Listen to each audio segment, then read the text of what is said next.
month of January on 13th, 14th or 15th or on 14th, 15th and 16th.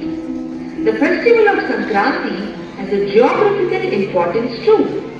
This festival indicates that the sun turns from Dakshinayana to Uttarayana and enters the Makara Rasi.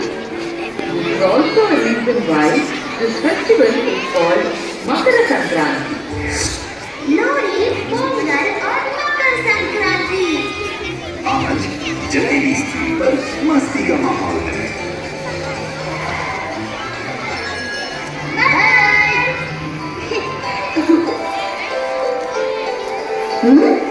Bonfire! वाह!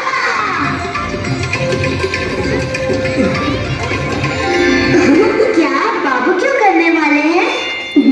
बेटा बाबुल, ये आज रात के लिए है, पर barbecue के लिए नहीं, ये लोहड़ी के लिए है। देखो बाबू, मेरे डैड भी बॉनफायर बना रहे हैं। डैड, हमारी लोहड़ी अलग क्यों है?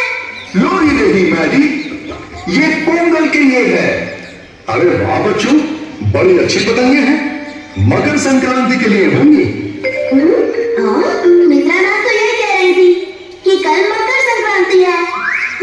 मेरे डैड ने कहा कल लोहड़ी है और तुम्हारे डैड ने कहा कल पोंगल है। हाँ, तीनों त्योहार एक ही दिन पर। मैडी बेचारा तो सोच में पड़ गया। मैडी हमेशा सवालों के जवाब ढूंढता है। चलो देखते हैं इस बार भी उसे जवाब मिलता है या नहीं।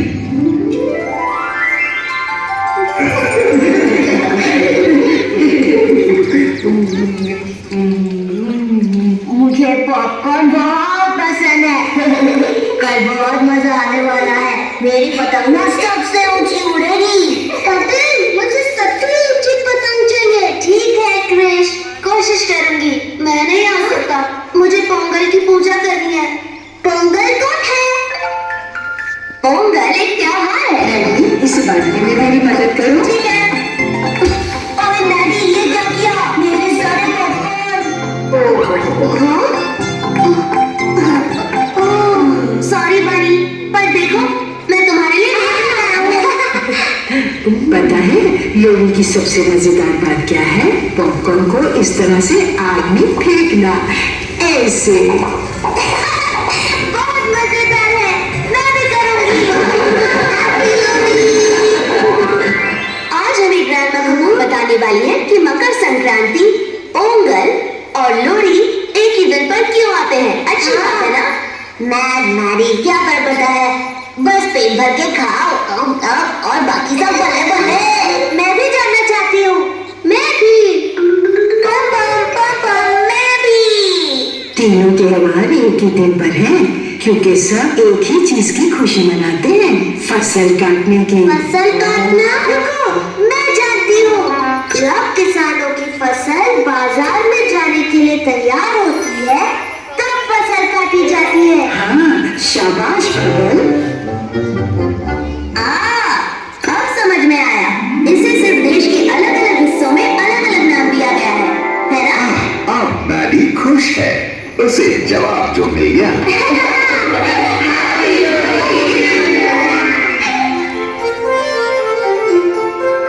हमें आशीर्वाद देने के लिए शुक्रिया।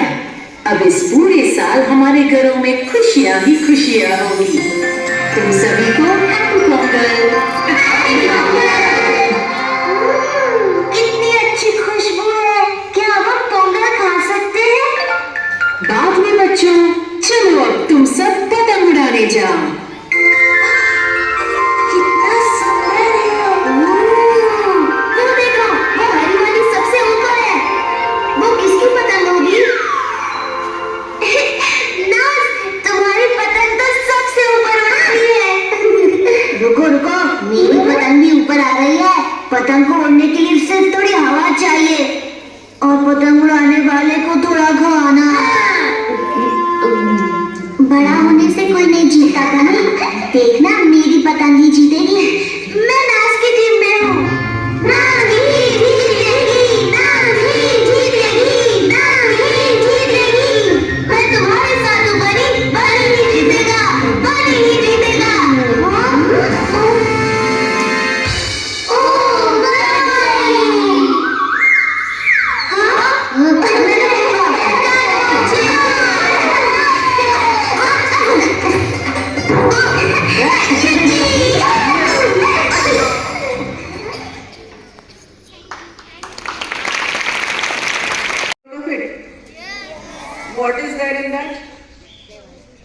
all different festivals, but reason behind it is same. What is the reason?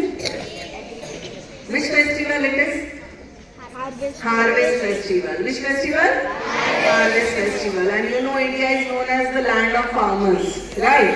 And when India is known as the land of farmers, obviously in each and every region it has been celebrated. The best crop has to be cultivated and they should get a good price of it, right? So these festivals are celebrated because these are all harvest festivals. Not only this, but there is a scientific reason behind it, which was explained in the beginning. The sun has changed its position from winter solstice to summer solstice. It goes in the zodiac sign called as Makar, and that is the reason the name given to it is Makar Sankranti. Right? From here onwards, from today onwards, the duration of night becomes shorter.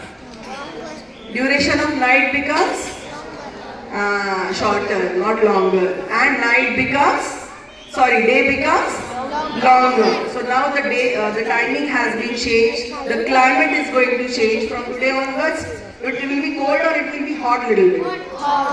Till yesterday it was cold and now it will become, slowly it will become hotter. Right? So season will change.